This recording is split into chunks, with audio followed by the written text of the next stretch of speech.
आम विचार रे एक अनलिमिटेड पावर आसी जाए जेतेबेले से विचार रे उद्देश्य एवं दृढ़ इच्छा शक्ति थाए। लक्ष्य पाइबार उद्देश्य जदि मजबूत थाए एवं इच्छा शक्ति जदि दृढ़ थाए तेबे आपण से सब किछि हासिल करि पारिबे जहा पाइबा को आपणक इच्छा अछि।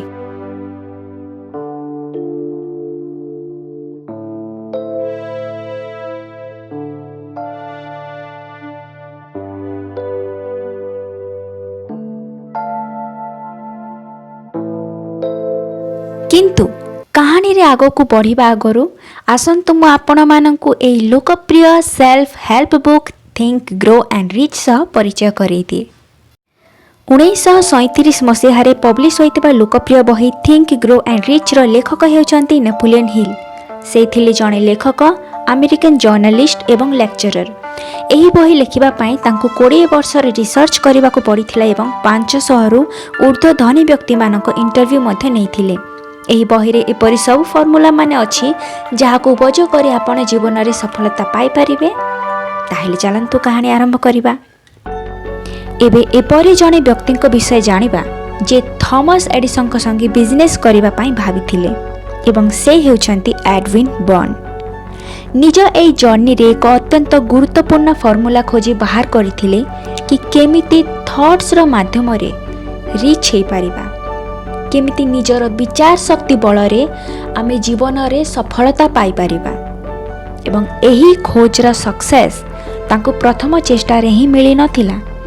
एही फॉर्मूला से धीरे धीरे हासिल करि पारिथिले।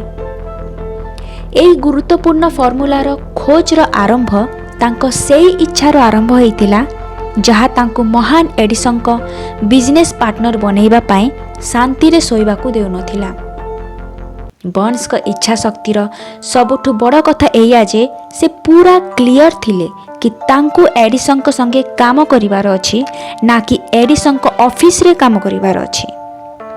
जेतेबेले एडविन बर्न को मन रे एही विचार आसीतिला सेतेबेले से एपरि परिस्थिति रे नथिले कि ता प्रति किछि पदक्षेप नै पारिबे।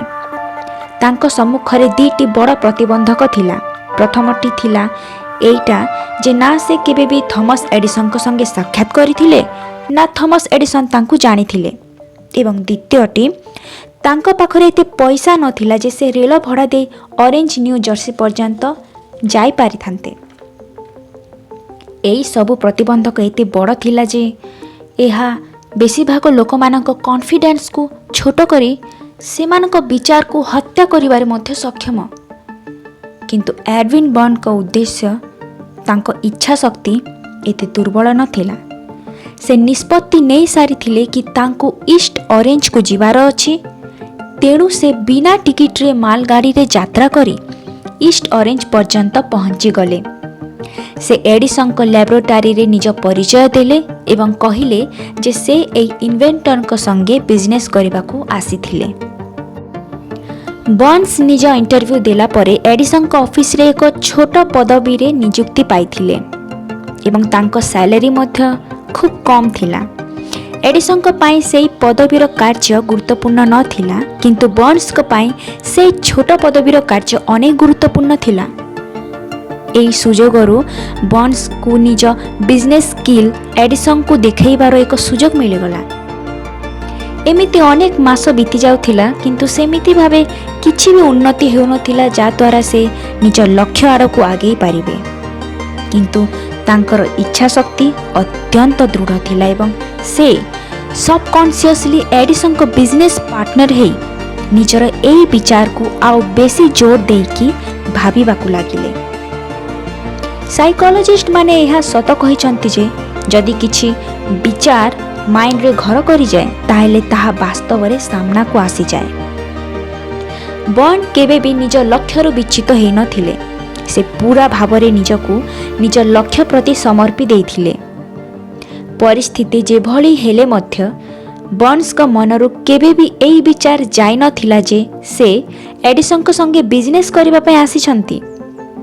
तांको मनरे एक जीतीपणिया थिला जे से जहा ही जाउना काहेकि किंतु निज लक्ष्य हासिल न करिबा जाए से पछको फेरिबे नाही। बर्न्स का मजबूत उद्देश्य एवं दृढ़ इच्छा शक्ति बड़रू बड़ बाधा को पार करी तांकु सेई सुजोग देला जेउ सुजोग से पाइबाकु चाहुथिले।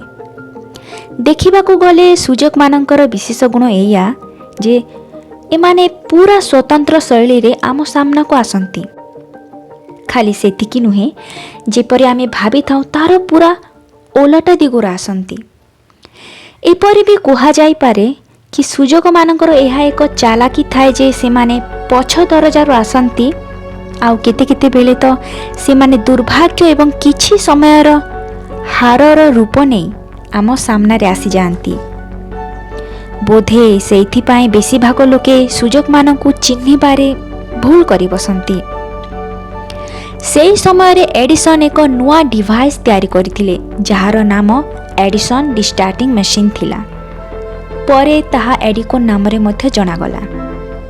किंतु सेई मशीन को बिक्री करिबा पाई एडिसन को सेल्समैन मानक मनरे सेते एक्साइटेड नथिला।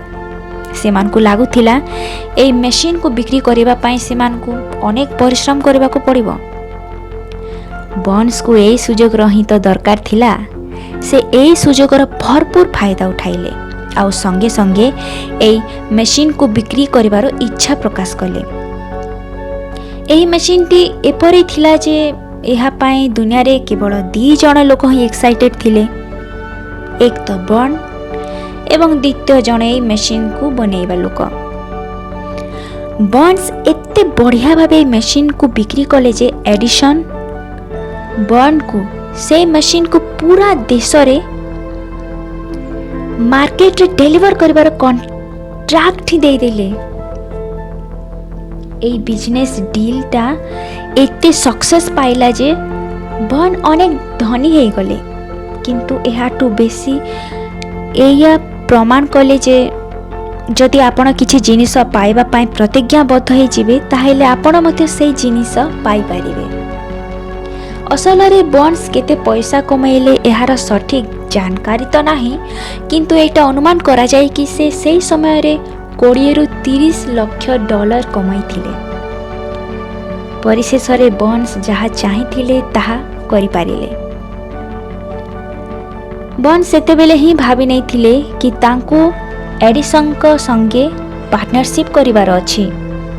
जेतेबेले तांको पाखरे आरंभ करिबा पई किछि हेले नथिला व्यतीत एइटा जे से निज विचार को निजर थॉट्स को आहुरी दृढ़ भावे भाबिबे एवं एहा उपरे पूरा दम लगेई काम करिवे एवं सेतेबेले पर्यंत काम करिवे जेतेबेले पर्यंत तांको लक्ष्य हासिल न हो जाए। तांको पाखरे बिल्कुल भी पैसा नथिला। से बेसी पढ़ा लिखा मध्य नथिले एवं तांको हाथ रे कोनोसी पावर मध्य नथिला, किंतु तांको पाखरे साहस थिला, विश्वास थिला एवं दृढ़ इच्छा शक्ति थिला कि से निश्चय निज लक्ष्य हासिल करि पारिबे, निश्चय सफलता पाई पारिबे एवं एई सबु शक्ति साहाय्य रे से हेई गले से महान इन्वेंटर को राइट हैंड। ताइले रियल लाइफ स्टोरी रो आपण निश्चय जानि पारिथिबे कि दृढ़ इच्छा शक्ति बल रे एवं मजबूत उद्देश्य रे आमे निज जीवन रे सफलता हेई पारिबा। एवं परिस्थिति जेपरि थाउना काहीकि जदि आम मानकर इच्छा शक्ति दृढ़ अच्छी, जदि आमे स्ट्रंग है कि ए परिस्थिति को लड़ी पारिबा ताहले आमे निश्चय जीवन रे सफलता हासिल करि पारिबा। तो एतिकी ही थिला आजिर बर्न्स को सफलतार कहानी। एपरि आउ अनेकंक सफलतार कहानी अछि जहा सुनिले आपण मानकु निश्चय भल लागिबो। आगकू आहुरी सुनैबा पाई अपेक्षा करंतु परवर्ती वीडियो पाई। आज पाई एतिकी, नमस्कार।